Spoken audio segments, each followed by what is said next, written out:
Assalamualaikum warahmatullahi wabarakatuh. Shalom, salam sejahtera untuk kita sekalian. Om Swastiastu, Namo Buddhaya, salam kebajikan. Perkenalkan, nama saya Puput Sukmawati Dede, peserta Latsar CPNS Kementerian ATR BPN dari gelombang 3, golongan 2, angkatan 6. Pada video kali ini kita akan membahas singkat tentang manajemen ASN, pelayanan publik, dan Whole of Government. Yang pertama, apa itu manajemen ASN? Manajemen ASN adalah pengelolaan ASN untuk menghasilkan pegawai ASN yang profesional, memiliki nilai dasar, etika profesi, bebas dari intervensi politik, bersih dari praktik korupsi, kolusi, dan nepotisme. Pegawai ASN berdasarkan jenisnya menurut Undang-Undang Nomor 5 Tahun 2014 tentang Aparatur Sipil Negara terbagi menjadi dua. Yang pertama, pegawai negeri sipil atau PNS. Yang kedua, pegawai pemerintah dengan perjanjian kerja atau P3K. Dalam Undang-Undang ASN, PNS berhak memperoleh yang pertama gaji tunjangan dan fasilitas, yang kedua cuti, yang ketiga jaminan pensiun dan jaminan hari tua, yang keempat perlindungan, dan yang kelima pengembangan kompetensi. Sementara itu, P3K berhak memperoleh yang pertama gaji dan tunjangan, yang kedua cuti, yang ketiga perlindungan, dan yang keempat pengembangan kompetensi. Fungsi dan peran ASN. Pada pasal 10, pegawai ASN berfungsi sebagai pelaksana kebijakan publik, pelayan publik, dan perekat dan pemersatu bangsa. Sedangkan pegawai ASN berperan sebagai perencana, pelaksana, dan pengawas penyelenggaraan tugas umum pemerintah dan pembangunan nasional melalui pelaksanaan kebijakan dan pelayanan publik yang profesional, bebas dari intervensi politik, serta bersih dari praktik korupsi, kolusi, dan nepotisme. Selanjutnya, saya akan menjelaskan tentang sistem merit. Penerapan sistem merit pada pengelolaan ASN mendukung pencapaian dan tujuan sasaran organisasi, serta memberikan ruang bagi transparansi, akuntabilitas, objektivitas, dan keadilan. Prinsip sistem merit. Yang pertama, keadilan dan kewajaran. Yang kedua, objektif. Yang ketiga, berbasis kinerja.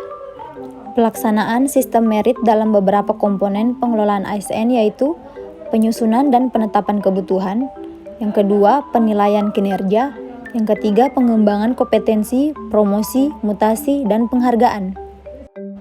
2. Apa itu pelayanan publik? Menurut Undang-Undang Nomor 25 Tahun 2009 tentang pelayanan publik adalah kegiatan atau rangkaian kegiatan dalam rangka pemenuhan kebutuhan pelayanan sesuai dengan peraturan perundang-undangan bagi setiap warga negara dan penduduk atas barang, jasa, dan atau pelayanan administratif yang disediakan oleh penyelenggara pelayanan publik. Prinsip-prinsip dalam pelayanan publik. 1. Partisipatif, yaitu dalam penyelenggaraan pelayanan publik yang dibutuhkan masyarakat, pemerintah perlu melibatkan masyarakat dalam merencanakan, melaksanakan, dan mengevaluasi hasilnya. 2. Transparan. Pemerintah sebagai penyelenggara pelayanan publik harus menyediakan akses bagi warga negara untuk mengetahui segala hal yang terkait dengan pelayanan publik yang diselenggarakan tersebut, seperti persyaratan, prosedur, biaya, dan sejenisnya. 3. Responsif. Dalam penyelenggaraan pelayanan publik, pemerintah wajib mendengar dan memenuhi tuntutan kebutuhan warga negaranya. 4. Diskriminatif. Pemerintah tidak boleh membedakan antara satu warga negara dengan warga negara yang lain atas dasar perbedaan identitas warga negara seperti status sosial, pandangan politik, etnisitas, agama, profesi, jenis kelamin, atau orientasi seksual, difabel, dan sejenisnya. 5. Mudah dan murah. Penyelenggaraan pelayanan publik di mana masyarakat harus memenuhi berbagai persyaratan dan membayar fee untuk memperoleh layanan yang mereka butuhkan, harus diterapkan prinsip mudah, artinya berbagai persyaratan yang dibutuhkan tersebut masuk akal dan mudah untuk dipenuhi. Murah dalam arti biaya yang dibutuhkan oleh masyarakat untuk mendapatkan layanan tersebut terjangkau oleh seluruh warga negara. 6. Efektif dan efisien. Penyelenggaraan pelayanan publik harus mampu mewujudkan tujuan-tujuan yang hendak dicapainya untuk melaksanakan mandat, konstitusi, dan mencapai tujuan-tujuan strategis negara dalam jangka panjang, dan cara mewujudkan tujuan tersebut dilakukan dengan prosedur yang sederhana, tenaga kerja yang sedikit, dan biaya yang murah. 7. Aksesibel, Pelayanan publik yang diselenggarakan oleh pemerintah harus dapat dijangkau oleh warga negara yang membutuhkan dalam arti fisik, dekat, terjangkau, dengan kendaraan publik, mudah dilihat, gampang ditemukan, dan lain-lain. 8. Akuntabel. Penyelenggaraan pelayanan publik dilakukan dengan menggunakan fasilitas dan sumber daya manusia yang dibiayai oleh warga negara melalui pajak yang mereka bayar. Oleh karena itu, semua bentuk penyelenggaraan pelayanan publik harus dapat dipertanggungjawabkan secara terbuka kepada masyarakat. 9. Berkeadilan. Penyelenggaraan pelayanan publik yang dilakukan oleh pemerintah memiliki berbagai tujuan. Salah satu tujuan yang penting adalah melindungi warga negara dari praktik buruk yang dilakukan oleh warga negara yang lain. Oleh karena itu, penyelenggaraan pelayanan publik harus dapat dijadikan sebagai alat pelindung kelompok rentan dan mampu menghadirkan rasa keadilan bagi kelompok lemah ketika berhadapan dengan kelompok yang kuat. Ada 4 pola pikir ASN dalam pelayanan publik. 1. Pelayanan publik merupakan hak warga negara. 2. Pelayanan publik dilaksanakan dengan pajak yang dibayar oleh warga negara. 3. Pelayanan publik dilaksanakan untuk mencapai tujuan kemajuan bangsa. 4. Pelayanan publik berfungsi untuk memenuhi kebutuhan dan sebagai proteksi warga negara. Praktik etiket pelayanan publik. Dalam praktik pelayanan kepada pengguna jasa, antara lain, etiket dalam menyampaikan salam dan tegur sapa, etiket bersalaman atau berjabat tangan, etiket bertamu dan menerima tamu, etiket bertelepon, etiket menangani keluhan pelanggan. 3. Apa itu WOG?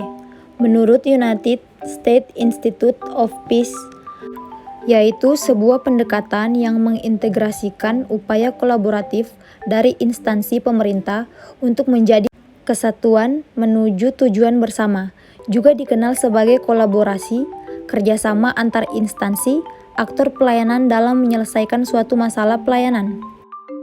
Praktik WOG dalam pelayanan publik. 1. Pelayanan yang bersifat administratif. Dapat dilihat dalam praktek-praktek penyatuan penyelenggaraan izin dalam satu pintu seperti PTSP atau kantor Samsat. 2. Pelayanan jasa. Pelayanan yang menghasilkan berbagai bentuk jasa yang dibutuhkan warga masyarakat seperti pendidikan, kesehatan, ketenagakerjaan, perhubungan, dan lainnya. 3. Pelayanan barang. Pelayanan yang menghasilkan jenis barang yang dibutuhkan warga masyarakat seperti misalnya jalan, perumahan, jaringan telepon, listrik, air bersih, dan seterusnya. Dan yang keempat, pelayanan regulatif. Pelayanan melalui penegakan hukuman dan peraturan perundang-undangan maupun kebijakan publik yang mengatur sendi-sendi kehidupan masyarakat. Bagaimana WOG dilakukan? 1. Respon pemerintah terintegrasi. 2. Menghilangkan sekat sektoral. 3. Kerjasama antar instansi pemerintah. 4. Kolaborasi. 5. Koordinasi. Dan yang keenam, sinergitas. Sekian pembahasan singkat dari saya. Terima kasih. Assalamualaikum warahmatullahi wabarakatuh. Shalom, salam sejahtera untuk kita semua. Om Swastiastu, Namo Buddhaya, salam kebajikan.